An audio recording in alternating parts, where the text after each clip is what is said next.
चलिए जी, we started with the perks और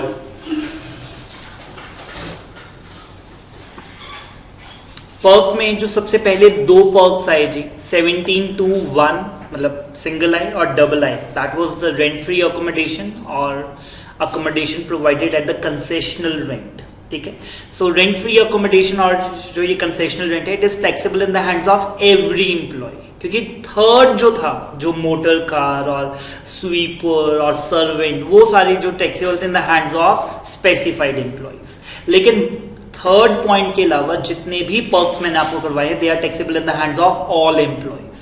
ठीक है, तो रेंट फ्री अकोमोडेशन आपको कभी भी आपके एम्प्लॉयर ने अगर दे रखी है in that case it is always taxable। आप ये मत ढूंढना कि सर हम स्पेसिफाइड है कि नहीं है, ठीक है, क्योंकि स्पेसिफाइड वाला पॉइंट नहीं है, it is taxable for every employee. यहां तक हमारा सॉर्टेड है।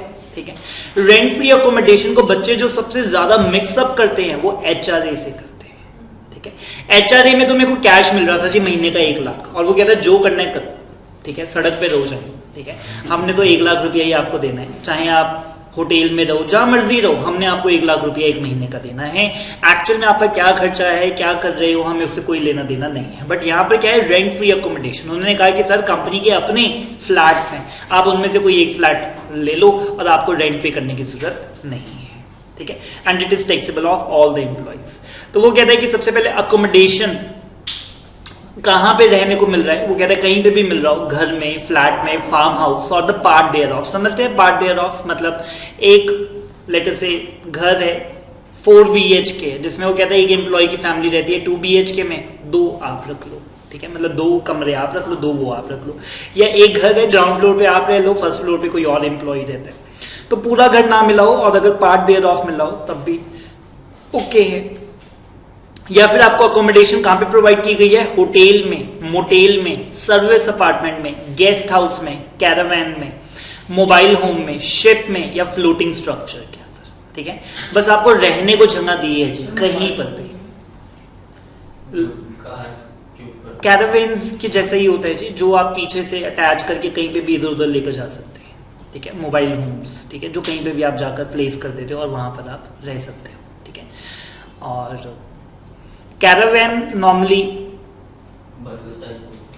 यस मतलब बसेस टाइप होती है और उसी के अंदर आप रह सकते हैं। बट मोबाइल होम्स का ना कुछ डिफरेंट कॉन्सेप्ट है, ये होती कैरावैन जैसी ही है, कार के पीछे भी इसे बांध सकते हैं। यस, ठीक है, ये यूरोप साइड पे बहुत कॉन्सेप्ट चलता है जी, वहां पर बड़े लोगों ने अपनी पार्किंग स्लॉट के अंदर ये मोबाइल होम्स अपने पार्क कर रखे होते हैं, तो कभी भी वो किसी लोकेशन पे जाते हैं तो उसको वो पीछे से टाई अप करते हैं और ले जाते हैं जी वहां पर रेंटेड भी मिल जाते हैं। आप अपना लेकर आना चाहते हैं तो आप अपना भी वहां पे पार्क करें और वहां पे आप रह सकते हैं, कुकिंग शुकिंग सब कुछ उसी के अंदर आप करो। ठीक है, सो कहीं पे भी आपको व्यू बढ़िया लगे तो वहां पे आप पार्क करो, घर बसा लो।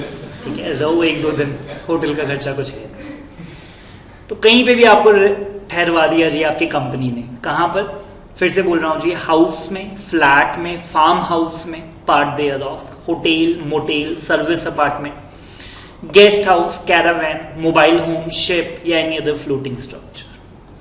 तो वो कहता है कि जी वैल्यूएशन ऑफ दिस पर्क, कौन सा पर्क, रेंट फ्री अकोमोडेशन, जिसमें आपको इन काइंड को दिया जा रहा है, फ्री में रहने को दिया जा रहा है। तो वो कहता है कि जी ये कैसे रहेगा। Number 1 very important and very easy one, that is अगर वो गवर्नमेंट ने दिया है जी अपने एम्प्लॉयज को, होल्डिंग द ऑफिस और the post in connection with the government affairs, where the accommodation is provided by government.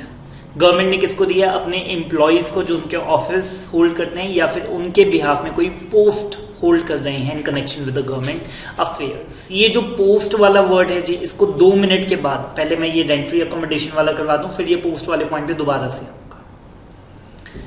ठीक है, तो गवर्नमेंट अगर अपने एम्प्लॉयज को दे रही है, अगर अपने एम्प्लॉयज को क्या दे रही है, RFA, रेंट फ्री अकोमोडेशन। ठीक है, सो इन दैट केस जो भी घर आपको रहने को दिया गया है, आप उसके अंदर उसकी लाइसेंस फी निकाल दीजिए। उसकी जो लाइसेंस फी है वही, अगर आपका वो जो घर है वो क्या है, अनफर्निश्ड। 2 कॉलम्स यही हैं, एक है जी वो अनफर्निश्ड है और एक है कि वो फर्निश्ड है। ठीक है, सो इन दैट केस लाइसेंस फी क्या है, 1 साल का उसका एनुअल रेंट। ठीक है, कि अगर मैं ये घर रेंट पे लेता अगर मैं ये घर रेंट पे लेता तो एक महीने एक साल का कितना रेंट पे करना पड़ता। इसको थोड़ा सा फैंसी नेम उन्होंने दे दिया जी, लाइसेंस फीस। उस प्रॉपर्टी की licence fee determined by the government, reduced by, अगर आपने कुछ रेंट पे किया है तो वो आप इसमें से माइनस कर दीजिए। मैं फिर से बोल रहा हूं, 17(2) सिंगल आई और डबल आई दोनों कवर हो रहे हैं, ठीक है। अगर आप कहते हैं कि सर मैंने उसमें से कुछ पे किया है, पे किया इसका मतलब कंसेशनल रेंट है, फिर ये आरएफए नहीं है, फिर ये रेंट फ्री अकोमोडेशन नहीं है, फिर ये कंसेशनल रेंट वाला है, ठीक है। अगर कुछ पे किया तो इसमें से माइनस कर दो, मतलब उसका एनुअल रेंट साल का था 6 लाख रुपए का, आपने मेरे से पूरे साल में कितने रुपए लिए, 2 लाख, तो आपने मेरे को जो बेनिफिट दिया वो 4 लाख का दिया, मेरी सैलरी में कितना ऐड हो जाएगा, 4 लाख, ठीक है। बट अगर आप कहते हैं सर कंसेशनल रेंट वाला नहीं है, रेंट फ्री अकोमोडेशन ही है, 6 लाख के बदले में आपसे 1 रुपया नहीं लिया, अगर कुछ नहीं लिया तो पूरा का पूरा 6 लाख मेरे हाथ में टैक्सेबल हो गया। तो दोनों पॉइंट्स होंगे जी, या फिर तो वो रेंट फ्री होगा या फिर वो कंसेशनल रेंट होगा। आप कहते हो कि सर 6 लाख का था, उन्होंने पूरा 6 लाख ही ले लिया, फिर तो ये दोनों पॉइंट्स नहीं है, ना ये रेंट फ्री है ना ये कंसेशनल है, फिर तो 6 लाख का पूरा 6 लाख ले रहे हो, मेरी सैलरी में तो 1 रुपया भी ऐड नहीं होगा। तो अगर वैल्यू 6 लाख है और आपने मेरे से 6 लाख ही ले लिया, फिर 6 लाख माइनस 6 लाख, फिर तो जीरो एडिशन होगी, ठीक है। बात तो सिर्फ तभी है जब आपने मेरे को या कंसेशन दिया है या फिर मेरे से 1 भी रुपया नहीं लिया। तो इसमें 17(2) क्लॉज आई और क्लॉज डबल आई दोनों कवर हो रहे हैं, ये बात क्लियर है। अभी कौन सा केस हमने किया, अनफर्निश्ड वाला। अब हमने कहा सर बीच में फर्नीचर भी है, बीच में फर्नीचर भी है, तो वो कहता है कि जो कॉलम नंबर 3 में वैल्यू आई थी वही वैल्यू यहां पर ले लो और उसमें फर्नीचर की कॉस्ट का 10% ऐड कर दो। फर्नीचर वाला ना ये पॉइंट सारी जगह कॉमन चलेगा जी, आप एक बार अच्छे से मेरे से समझ लेंगे डिकोड करके।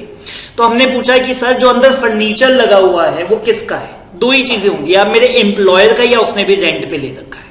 फिर से बोल रहा हूं, अब बात हो रही है फर्नीचर की, क्योंकि फर्निश्ड अगर घर आपको मिला है तो अंदर जो बेड है, सोफा है, टीवी है, रेफ्रिजरेटर है और एसी है, ठीक है, इसी को हम बोलते हैं फर्निश्ड। सो अगर ये जो सारी चीजें हैं ये 2 ही चीजें होंगी। मैंने कहा कि सर ये फर्निश्ड है, तो मैंने पूछा ये सोफा, एसी, फ्रिज, टीवी किसका है, तो उन्होंने कहा कि सर ये एम्प्लॉयर का है। अगर एम्प्लॉयर का है तो वो जितने का भी है 10% ऐड कर दो। तो हमने कहा सर ये सारा फर्नीचर 5 लाख का है, ठीक है। तो सरकार कहती है हम मान के चलते हैं इसकी लाइफ 10 साल की है, ठीक है, तो आप इसका 10% ऐड कर दो। मैंने कहा WDV और SLM, वो कहता है SLM, चाहे वो 5वां साल है, चाहे वो दूसरा साल है, चाहे वो 10वां साल हो, चाहे वो उसका 15वां साल हो, ठीक है। हमने कहा सर बेड 15 साल पुराना है, वो कहता है डजंट चेंज अ थिंग, आप बस आंखें बंद करके 10% ऐड कर दो, 10% of the cost of the employer, ठीक है। आपने नहीं ये सोचना कि पहला साल है कि 20वां साल है, आप बस कॉस्ट का 10% ऐड कर दो। अगर 20 साल पुराना है तो सस्ता होगा ना फिर, ठीक है, और अगर नया है तो फिर उतना ही महंगा होगा, आप बस उसका 10% ऐड कर दो। दूसरा केस, मैंने कहा सर ये मेरे एम्प्लॉयर का भी नहीं है और उसने रेंट पर लिया है, तो हमने कहा कितना रेंट पे करता है, तो वो कहता है सर ये 5 लाख का सामान है, वो इसके ऊपर 70,000 रेंट पे करते, तो हमने कहा 70,000 ऐड कर दो। फिर तो बात क्लियर हो गई ना, हमें तो 1 साल का यूज करने की वैल्यू निकालनी थी, हमें कौन सा पूरी कॉस्ट ऐड करनी है, उसने कौन सा आपको गिफ्ट कर दिया, 1 साल यूज करने के लिए दिया ना। 1 साल का अगर रेंट पता है तो रेंट ऐड कर दो। हमने कहा सर उसका अपना ही रेंट पे नहीं है, तो उसने कहा 10% ऑफ द कॉस्ट ऐड कर दो। तो वो कहता है कि जो भी वैल्यू आई थी, मतलब लाइसेंस फी जो आई थी, उसके अंदर आप 10% of the cost of the furniture if it is owned by employer. Employer यहां पे कौन है, गवर्नमेंट। और एक्चुअल हायर चार्जेस अगर आपके एम्प्लॉयर ने भी वो रेंट पर लिया है तो, और अगर फर्नीचर के बदले में उन्होंने आपसे कुछ पैसे चार्ज किए हैं, आपसे रिकवर करवाए हैं, वो माइनस कर लो, ठीक है, क्योंकि बेनिफिट तो फिर बैलेंस अमाउंट का ही हुआ ना। तो अगर फर्नीचर को पूरे साल यूज करने की जो वैल्यू आ रही थी यार 5 लाख का 10% 50,000 और उसने आपसे ले लिया 20,000, तो फिर बेनिफिट तो आपको 30,000 का ही मिला ना, तो 30,000 रुपए यहाँ पे ऐड कर दिए जाएंगे। अगर आपसे कुछ भी पैसा रिकवर करवाया गया है रेंट के नाम पे या फर्नीचर के नाम पे, वो माइनस हो जाएगा, वो माइनस हो जाएगा। तो लमसम अमाउंट मतलब जैसे उन्होंने कहा कि ये फर्निश्ड होम, मतलब फर्निश्ड फ्लैट है और आपको कितने, मतलब 5 लाख रुपीस इंक्लूडिंग फर्नीचर आपको पे करना है, फिर उसमें कैसे वो मतलब कैलकुलेट करेंगे? सी मैं उसको लमसम क्यों पे करूंगा, कायदे की बात है। अगर आप मेरे से फर्नीचर का पैसा लेना चाहते हो तो आप 1 साल का ही पैसा पे करोगे। उन्होंने कहा कि आप लमसम पे कर दो, तो मैंने कहा मैं आपसे खरीद थोड़ी ना रहा हूं। नहीं, 1 साल में मतलब 1 साल का रेंट उन्होंने कहा 5 लाख है, हाँ, इंक्लूडिंग फर्नीचर, हाँ, तो फिर उसमें भी 10% माइनस करेंगे। उसमें बीच में प्रॉपर्टी का रेंट है और हाँ बीच में ही हाँ, तो आप ये दोनों ऐड कर लो। पहले यहाँ पे भी रेंट माइनस ना करो, यहाँ पे भी रेंट माइनस ना करो। पहले उसका लाइसेंस फी, प्रॉपर्टी की वैल्यू ऐड कर ली 12 लाख, फर्नीचर ऐड कर लिया आपने 2 लाख, ठीक है, टोटल आया 14 लाख। ठीक है, हमने आपको टोटल फैसिलिटी कितने की थी? 14 लाख की थी। 12 लाख का घर, जिसका 12 लाख रेंट था, घर तो 2 करोड़ का है बट उसका रेंट कितना था? 12 लाख। और फर्नीचर को 1 साल यूज करने की वैल्यू 1 लाख। ठीक है, तो टोटल बना लेटे से 13 लाख। आपने कितना पे किया? 5 लाख। आपको बेनिफिट कितने का मिला? 8 लाख। 8 लाख आपको टैक्स देना पड़ेगा। 8 लाख रुपए हम आपकी सैलरी में ऐड कर देंगे। ठीक है, तो अगर इंडिविजुअली बाइफर्केशन नहीं भी गिवन तो जरूरी भी नहीं है।